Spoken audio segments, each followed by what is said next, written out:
Oke, kami kembali lagi menyampaikan kemanfaatan-kemanfaatan Pertuni setelah bergabung di LKP Sehat Harmoni.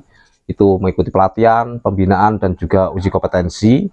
Itu akan mendapatkan sertifikasi dari LKP Sehat Harmoni itu untuk terapi akupresur level 2. Sertifikasi tersebut sebagai persyaratan untuk mendapatkan rekomendasi dari Asosiasi P3I sebagai pelengkap, ya. Rekomendasi itu sebagai pelengkap untuk mengurus STPT, surat terdaftar penyakit tradisional dari Dinas Kesehatan setempat. Ya, jadi seperti itu ya.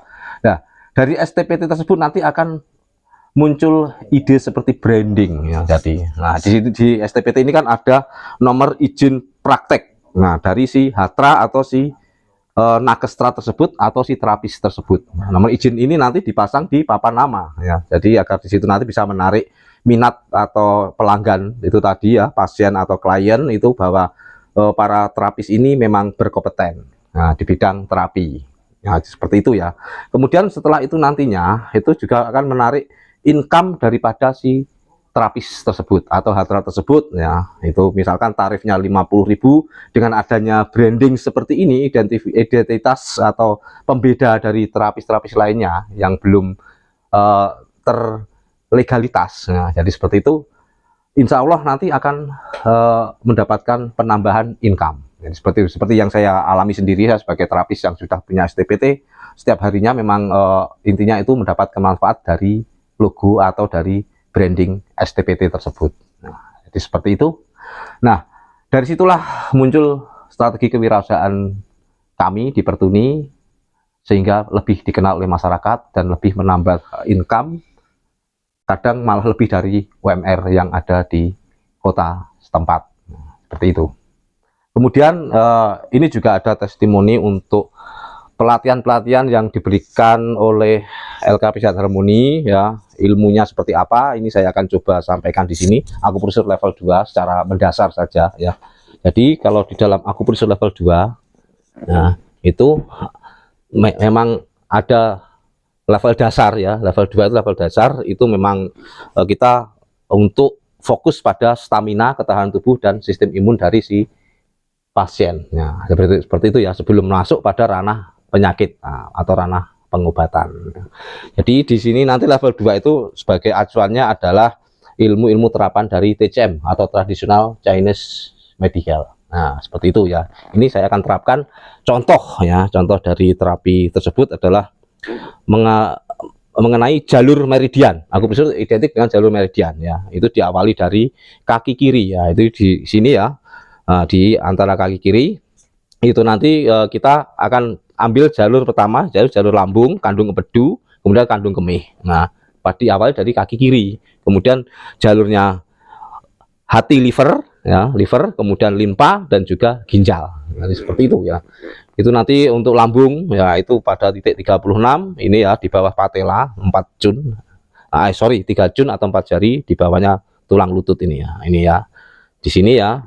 Nah, di sebelahnya tibialis atau tulang kering, sisi luar sedikit, ya, turun, kemudian 3 jun lagi, ada titik yang ke-37, ya, kemudian turun lagi di sini ya. Nah, itu kurang lebih sekitar 4 jun, 5 jun di sini, ada titik yang ke-39, ya. Ya, masih sejajar titik 36, 37, 39, ya. Kemudian masuk ke kandung empedu, ya, kandung empedu ya, itu diawali dari titik yang ke ini 21, ya, titik sini ya, titik ke-21 sini. Nah, itu di trapesius depan tengah ya, di sini ya, di atasnya tulang selangka atau clavicula di sini ya, itu nanti kemudian turun ke titik yang ke-34. Nah, sini ya, titik 34 di tonjolan ya, tuberositas ini, tuberositas tibialis, tibula ya. Ini ya di sini 34 ya. Dan turun ke 39. Nah, pada tulang tibula 3 cun ya, ini 4 jari ya, 4 jari dari malleolus lateral atau mata kaki sisi luar. Nah, 39 kemudian turun ke titik yang ini ya. Nah, ini titik yang ke 41 ya, 41 ini. Ya, lurusnya jari kelingking kaki, punggung telapak kaki ya, tarik ya. Nah, di sini ya. Ini. Nah, atau di area cuneiformi lateral punggung telapak kaki ini. Nah, sini. Ini salah satu contohnya. Kemudian pada area jalurnya kandung kemih ya, itu di belakang sendi lutut belakang, voc area letea sini ya. Kemudian tengah-tengah betis sini. Nah, di atas tendo axiles ya, tendo axiles ya. Ya, sini. Kemudian di area sini. Nah, di bawahnya malleolus persis sini ya. Nah, sini ya. Nah, di sini ya. Sementara itu, nah kemudian pada jalurnya yin, ini tadi jalur yan atau organ berongga, ini organ padat. Dimulai dari limpa ya, malleolus medial, mata kaki bagian dalam 4 cun ya di sini, atau 3 cun atau 4 jari ya, ke atas naik ke atas ya. Sini. Kemudian narik ke 8 9 sini ya. Sini kemudian 10 ini. Nah, di sisi dalam sini ya. Kemudian masuk pada area liver. Nah, liver itu ada pada titik yang ketiga ini ya, titik ketiga. Nah, dan titik yang keempat ini, titik ketiga itu refleksi getah bening dada antara jari jempol dan jari telunjuk, ambil tengah-tengahnya ini pada punggung telapak kaki. Nah, kemudian di sini titik yang keempat. Nah, itu ya, di depannya malleolus medial atau mata kaki dalam di sisi dalam sini, cuneiformi medial. Nah, seperti itu. Kemudian pada jalur ginjal itu ada ginjal ketiga sini, kemudian ginjal ketujuh, ginjal ketiga itu di tendo axiles sisi dalam ujung ini ya, ujung bawah tendo axiles legokan ini ya. Kemudian 7 ya, titik yang ketujuh. Nah, kemudian titik yang ke-5 atau di area refleksi kelangkang. Nah, itu untuk jalur yang bawah. Kemudian naik ke atas ya. Kalau di dalam SPO-nya setelah kiri kanan ya, kaki kanan, nah kemudian naik ke tangan kiri. Nah, ini organ yang itu ada jalur usus besar ya, kemudian tripa panas atau panas rangkap 3, kemudian ada usus kecil atau usus halus ya. Untuk usus besar ini titik yang keempat. Nah, pada punggung telapak tangan ya, pada metacarpus atau metacarpalia, jari jempol sama jari telunjuk. Nah, ini pada gundukan daging. Nah, ini titik yang keempat. Kemudian masuk ke titik yang keenam. Nah, tiga jempol ya, atau 3 cun dari pergelangan tangan ya. Posisinya ada di postero ya, postero eksternal, belakang luar. Di sisinya tulang radius ini ya. Ini usus besar ya. Kemudian titik yang ke-9 dan ke-10 ya, itu ya, sini di 4 cun ya. 3 jari atau 4 jari dari lipat siku bagian luar ya. Ini ada titik yang ke-9 dengan 4 jari. Nah, kemudian titik naik 1 jempol 1 cun ya, itu titik yang ke-10 ya. Itu. Nah, kemudian jalur tripemanas ya. Tripemanas itu dimulai dari titik yang ketiga. Nah, ini antara jari kelingking dan jari manis ya, pada punggung atau metacarpalia, punggung telapak tangan. Nah, sini ya.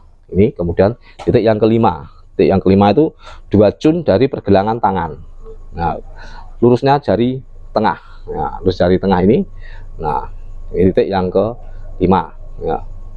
Kemudian usus kecil atau usus halus ya, pada pangkal jari kelingking ya.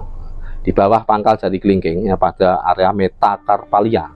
Nah, titik yang ke-3. Kemudian titik yang ke-4, ini ada tulang piramida, tonjolan ini ya. Nah, lurusnya jari kelingking atau jari jentik ya, jari kelima ini ya, sini. Kemudian titik yang ke-8. Nah, ini titik yang ke-8. Nah, sini.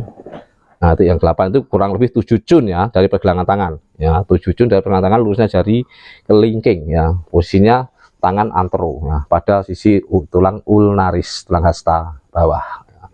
Kemudian setelah itu ada bagian zin, yaitu ada paru-paru 1. Nah, ini paru-paru 1, ini interkosta ya, ini ada processus coracoideus ya, antara tulang bahu, ini tulang selangka ya, yang kaitannya ada legokan. Nah, ini turun ke sini 1,5 cun ini ya. Ini interkosta 1 2, antara 1 dan 2. Nah, sini ya. Kemudian ini paru-paru 1 ya. Sini. Nah, kemudian paru-paru 7. Nah, paru-paru 7 itu 1,5 cun. Nah, 1,5 cun itu jari telunjuk dan jari tengah dirapatkan 1,5 jun. Nah, ini titik yang ketujuh. Nah, kemudian masuk titik yang ke-9, pas persis pergelangan tangan, lurusnya jari jempol. Nah, posisi antero, anatomi antero, ya seperti ini, anterior depan. Nah, radius tulang hasta. Ya. Kemudian titik sampul jantung. Nah, sampul jantung ini ada titik yang ke sini ya, titik yang ke-6. Ya, ini sama 2 jun dari pergelangan tangan. 1, 2 jun pergelangan tangan, lurusnya jari tengah. Ya, antara radius dan ulna tengah-tengah sini ya. Nah, kemudian titik yang ke-7. Nah, ini. Nah, ya, naik sini ya, yang ke-7 pergelangan tangan persis sejajar dengan paru-paru yang ke-9. Ya, paru-paru 9. Ini sampul jantung 7. Ya, kemudian masuk pada jalurnya jantung. Ya, ini pada sisi dalam, ujung atas sisi dalam. Nah, sisi dalam ulnaris ya. Di sini ini titik yang ke-3. Kemudian masuk titik yang ke-5. Titik yang ke-5 itu 1 jun dari pergelangan tangan ya, 1 jun dari pergelangan tangan. Nah, lurusnya jari kelingking pada jaringan otot ulna ya, atau tulang ulna. Nah, kemudian titik yang ke-7. Nah, ini sejajar dengan titik sampul jantung yang ke-7 ya, persis pergelangan tangan persis ini ya. Oke, ini contoh ya materi-materi yang diajarkan oleh LKP Sehat Harmoni yang bisa menambah pemberdayaan pengembangan keilmuan bagi para terapis atau para hatra tunanetra. Terima kasih untuk hari ini, nanti bisa kita sambung lagi. Salam sehat. Assalamualaikum warahmatullahi wabarakatuh.